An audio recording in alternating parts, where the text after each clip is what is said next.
Thane Bhiwandi Kalyan metro 5च्या मार्गावरील सुरू असलेल्या कामाच्या ठिकाणी पुलावरून लांब लचक लोखंडी सळी रस्त्यावरून जाणाऱ्या रिक्षातील प्रवाशाच्या डोक्यात घुसली। या विचित्र अपघाताच्या घटनेत प्रवाशी गंभीर जखमी झाला आहे। ही घटना भिवंडी शहरातील नारपोली ते धामणकर या नाकादरम्यान सुरू असलेल्या मेट्रो 5च्या मार्गावर घडली आहे। या प्रकरणी भोईवाडा पोलीस ठाण्यात अपघाताच्या घटनेची नोंद करून पोलिसांनी तपास सुरू केला आहे।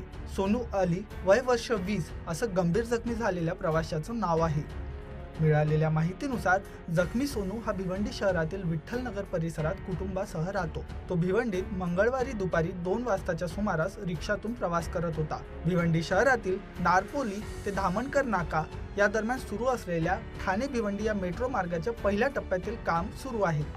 7 ते 8 फूट लांब आणि 20 mm जाड असलेली एक सळई थेट वरून पडली आणि खाली रस्त्यावरून जाणाऱ्या रिक्षावर आदळून रिक्षातील प्रवाशाच्या डोक्यात घुसली।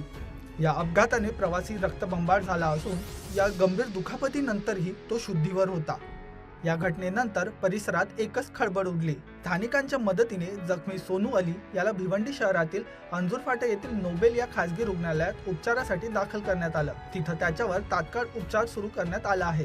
हा अपघात कोणाच्या चुकीमुळे आणि कसा घडला याबाबत अधिक तपास स्थानिक भोईवाडा पोलीस करीत आहे। दरम्यान अलीची प्रकृती सध्या स्थिर असल्याचं डॉक्टरांनी सांगितलं आहे।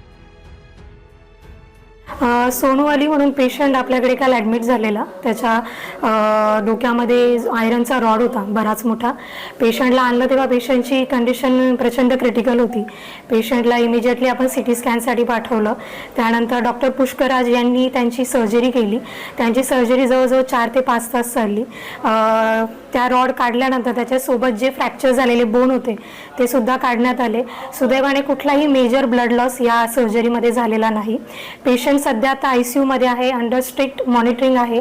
पेशंटला सध्या थोडं इन्फेक्शन आहे, त्या रॉडमुळे जे ब्लडमध्ये थोडं इन्फेक्शन स्प्रेड झालेलं आहे। त्यासाठी आपण जी पण गरजेची अँटीबायोटिक्स आहेत आणि बाकी जी पण इंजेक्शन सध्या त्याला गरजेची ती चालू केली आहेत। पेशंटला सध्या आपण अजून 1-2 दिवस स्ट्रिक्ट मॉनिटर करणार आहोत। पेशंटचा न्यूरोलॉजिकल रिस्पॉन्स बघून हळूहळू आपण व्हेंटिलेटर कमी करण्याचा प्रयत्न करणार आहोत। पण आता या क्षणाला पेशंट व्हायटली स्टेबल आहे।